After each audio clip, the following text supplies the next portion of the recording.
The Halloween franchise has been thrilling horror movie fans since 1978. 44 years and 13 movies later, the nightmare will finally end, or will it? Is this the year we see Jamie Lee Curtis's character, Laurie Strode, put an ending to the menace? That is Michael Myers, who has been terrorizing her hometown for ages. Will the unkillable Michael Myers finally die? Let's get into it. First off, Jamie Lee Curtis has promised the movie will live up to the hype. The movie Halloween Ends, starring Jude Courtney as the evil Michael Myers. It also stars Jamie Lee Curtis as Laurie Strode. His recurrent victim was to bring an end to the Halloween franchise. On October 14th, the new movie was released in theaters and on Peacock, allowing all of its fans to evaluate whether it met its promise. We're going to break it down whether you're a devoted fan who wants to review the conclusion, or a little bit of a scaredy cat who just wants to know if Michael Myers is truly dead. Spoilers alert. Now for Michael Myers' whereabouts. Michael Myers spends most of Halloween Ends in an abandoned, rat-infested sewer. He appears to be weak, but he still has the ability to draw in victims and kill them. However, he doesn't actually murder Corey when he assaults him. Instead, he lets the evil within Corey out through some sort of mystical force. It's never entirely clear if Myers is actually taking control of Corey, if we're supposed to believe that this is what Corey secretly desires. Corey, who has been demonized by the community of Haddonfield due to a deadly accident he was involved in, goes on a killing spree to exact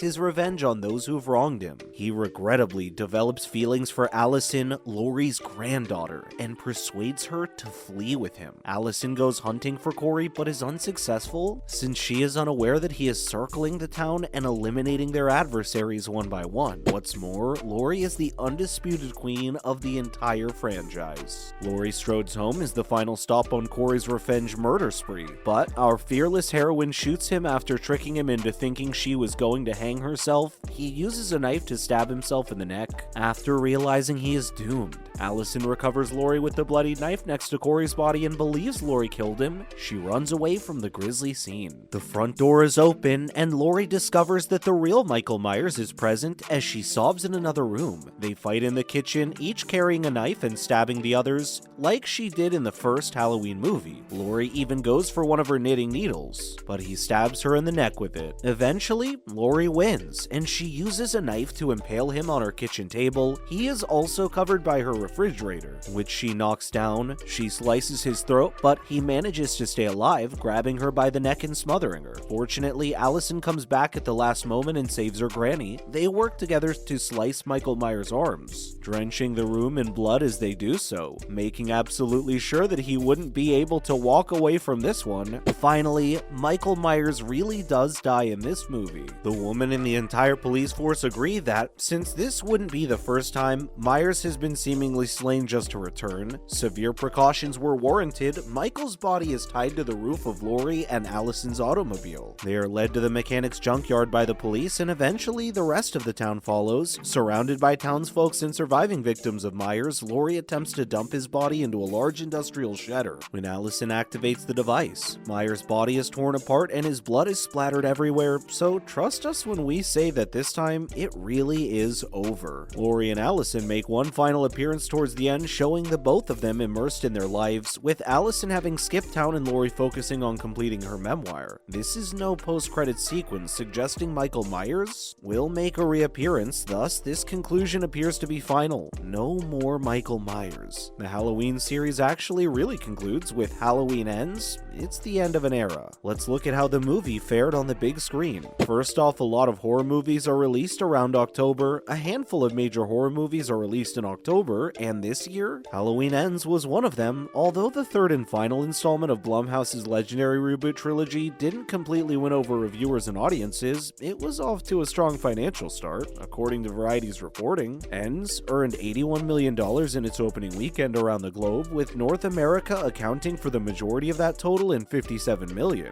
It's the first North American movie to open beyond $56 million since Nope in July, and it's a little more than the $11 million last year. Halloween Kills started off with. Initial estimates of the movie's domestic opening at $69 million.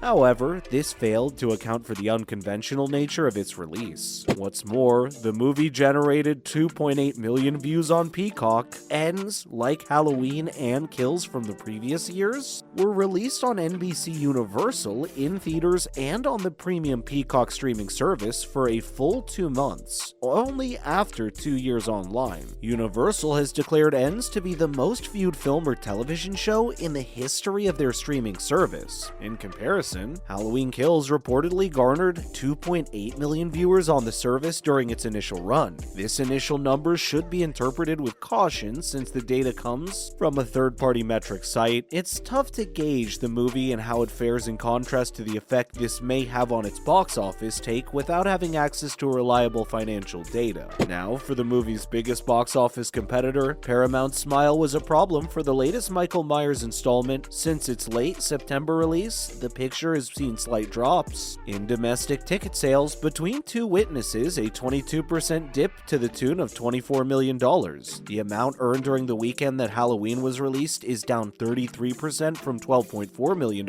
earned. This is a huge success for a movie that only cost $24 million to produce, putting the movie's total earnings at $99 million in North America and $190 million worldwide. Horror movies like Barbarian and Pearl or X have done well at the box office this year, despite the prevalence of the COVID virus. How much money the last movie of one of the long franchises in history will make towards the end is anyone's guess, but next week's release of Black Adam will undoubtedly cause a shift in the pecking order. Up next, most people hated the movie. Some critics believe that almost every Halloween sequel has been subpar, some are more fun than others, but none have equaled John Carpenter's 1978 original in terms of style and sleaziness. What sets apart the latter three is the Nolan-esque pretension, and they're about more than just finding new ways to poke holes in people. Trauma, radicalization, and the origins of evil are central themes. At the end of Halloween, we learn that the stories we tell aren't always true and that by telling them, we create our own oppressors. The idea that Michael Myers is simply a man in a mask, which considering his raw strength and indestructibility is practically every circumstance, is like calling Donald Trump merely a politician in a baggy suit and particularly lacking in detail. A minority of locals in Haddonfield believe that Laurie is to blame for Michael's recent spree to terror since she summoned him. Even though it's not fair, Laurie still feels bad and can worry about it some more. Finally, fans are skeptical and think we just might get more movies. After decades of stagnation, the slasher film genre was given new life by the first Halloween, and it makes sense to try and give it some significance. In most cases, a movie needs more than just one maniac slaughtering people all over the place. To be interesting in the year 2022, a story needs to have angle, depth, or even a trick such as can be in the movie Bodies. However, even when these movies provide pointed social critique, they still don't always provide a compelling narrative. The movie wants to make a point, but there's just a big difference between showing off your knowledge and actually making a point, just as there's a big difference between writing an original script and writing a sequel because you feel like you have to. The truth is, Laurie's final showdown with Michael, the moment we've all been waiting for, already occurred in the 2018 Halloween. She was a recluse who had been waiting 40 years to kill the menace. Several times now, Curtis has stated that Halloween Ends will be her final appearance, but the fact that her character, like Michael's, has died to come back to life before, we have a hard time believing her. We've said goodbye to our boogeyman, but the fact is, evil doesn't die, it morphs into other forms, as Laurie puts it. There's a strange glimmer of hope in these words for those of us who are disappointed by the write-around that is Halloween Ends. But that's gonna be a wrap for this video, my friends. Do you want to know more about Halloween Ends in the movie franchise? Please let us know in the comments below. Make sure to give the video a thumbs up and subscribe to the channel for more videos just like this one. Thank you so much for watching. We'll see you in the next one.